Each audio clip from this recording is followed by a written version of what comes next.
Hey, I'm Jonathan Clark. Today we're going to be speaking with a Rock and Roll Hall of Famer, Debbie Harry. Live with Deborah Harry, live in the studio, Rock and Roll Hall of Famer. Deborah Harry, how you doing? Welcome. I'm fine, how are you? Bands like you and Blondie, Television, Patti Smith, the Ramones, of course. Is there one sort of defining moment where you maybe were on stage and you said to yourself, wow, there's something going on here, like in New York at CBGB's in the East Village? I think what really sort of stuck in my mind about it was that originally we had, I don't know, maybe 5 or 6 people that came to see us religiously. And then when they moved the stage and people started coming to the club because there was a theme and a build-up and an excitement, with all the different bands. Right.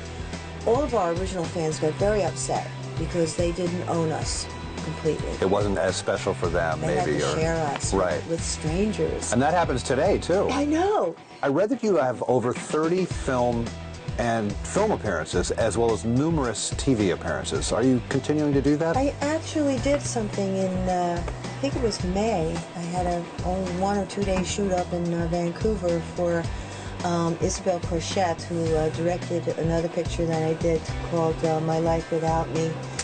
This one's called Elegy, and Dennis Hopper's in it, so I was just thrilled to be... That must have been fun. Working with Dennis Hopper. Oh yeah, he's the best. And I played his wife. And it's a very sad picture, though, very serious. Right. And Sir Ben Kingsley is the star. Oh, wow. And Penelope Cruz. Is there a possibility of Blondie doing another record, like after this solo album or this film or whatever? Keeping your fingers crossed? Definitely. Debbie, thank you so much for coming in. Thanks, Jonathan. Absolutely, my pleasure. Hey, I'm Jonathan Clark, and Russell Crowe, known mostly, obviously, for his big Hollywood films like The Insider, L.A. Confidential, Gladiator, and A Beautiful Mind, which he won an Oscar for, but he's also had a side career going on at the same time as his acting career, music. And I'm going to go talk to him about it right now. Joining me live on the phone from somewhere in Australia, Oscar-winning actor and also singer-songwriter, Russell Crowe. Welcome, man. Hey, man. What I find funny is that the initials for 30-Odd Foot of Grunt are the same as your new band. Isn't that just amazing? Who would have think that could possibly happen? We were actually standing around talking about having a new name to play under, because 30-Odd Foot of Grunts, though it was funny to us, we knew that it sucked in a very substantial manner. Hey, well, does the new band have some of the players from the old band?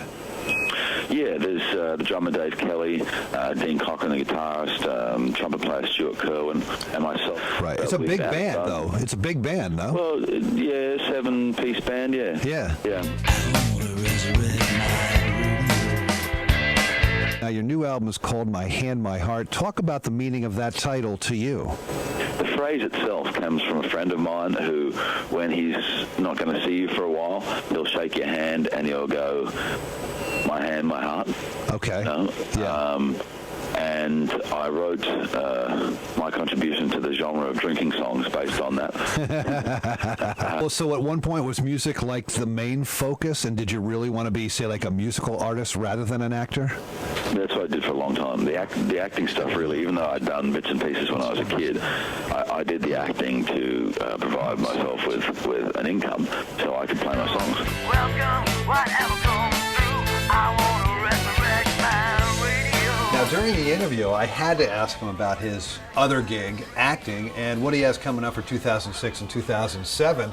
And he actually mentioned that he's going to do another project with the director of Gladiator, Ridley Scott. November, there's a movie coming out called A Good Year, which I did with Ridley Scott, who I also did Gladiator with. And great. I'm also doing another film with this year called American Gangster with Denzel Washington. Oh, fantastic. But A Good Year, it's a comedy of manners. Uh-huh. It's about an English banker who inherits a vineyard in Provence. Uh-huh. Then American Gangster, I play the policeman that cracked open the Frank Lucas case in the early 70s there. Somehow you gotta learn truth. Somehow you gotta learn truth. drugs. Looking over your bio, I saw that early on in your musical career you called yourself Russ LaRock. I was 16 at the time. And you had a song called I Want to Be Like Marlon Brando. Yeah, well, I was 16 and I was working in a nightclub that was an anachronistic 1950s nightclub, you know. And everybody that worked there had a nickname, and so that was the one that I was bestowed with. Well, it's Russell Crowe and The Ordinary Fear of God, the new album My Hand, My Heart, available via iTunes and at myhandmyheart.com. Russell performing this coming Wednesday night at the Concert Hall at the New York Society for Ethical Culture this coming Wednesday night, like I said, the 17th. Hey, Russell, man, thank you so much. It's really been a pleasure talking to you. I wanna resurrect. So there you have it, Oscar winner Russell Crowe. Great actor, and you know what? He's a pretty good musician, too. I'm Jonathan Clark. Hey, I'm Jonathan Clark for Vidacity.com. We're here on stage on Vanderbilt Avenue outside Grand Central Station for the 2006 Green Apple Music and Arts Festival, combined with Earth Day New York. And we're about to talk to some very cool artists and people that are involved in this really great event. Walter Cronkite, how are you doing? I'm doing great. Now that I've had a little chance to exercise on the bass drum. Well, I think the world didn't know that you were such a great drummer. Oh, aren't I though? You surely are. Calling probably. Well, no, I don't know about that, but so the big important question is, when did you start playing drums, or was this just sort of a thing that somebody called you and said, hey, why don't we do this? Oh, I played drums a little bit like all young people do, I suppose, growing up. But I played it with a band, a marching band. Walter Cronkite, you have a whole lot of rhythm. Oh, well, great. Good to see you. That click, that connection. So I felt it struck a chord, and especially Oliver's script. I think felt, it really struck something. The amazing Al Pacino, right? I'm Jonathan Clark in front of the theater tonight. I got a chance to ask director Brian De Palma, what is it about this movie that resonates so much 20 years later? I think because of the rap culture, it echoes the experiences that they grew up in, that they're writing about, and it's a kind of a moral lesson of what not to do with your success.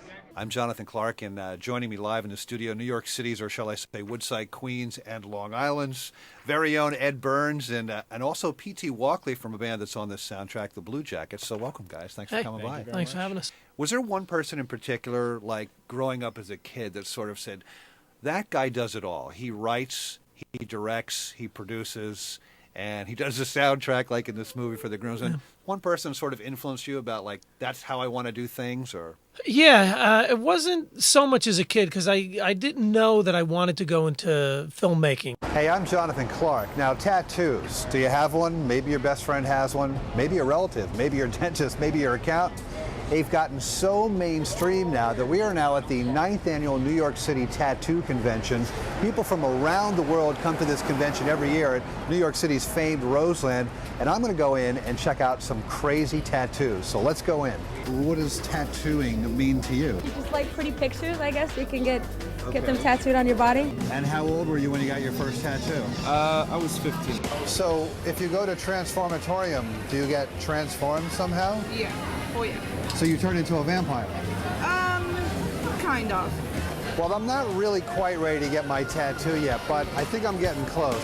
Obviously, a lot of people have tattoos, are getting tattoos right here at the 9th annual New York City Tattoo Convention at the world-famous Roseland Ballroom. I'm Jonathan Clark.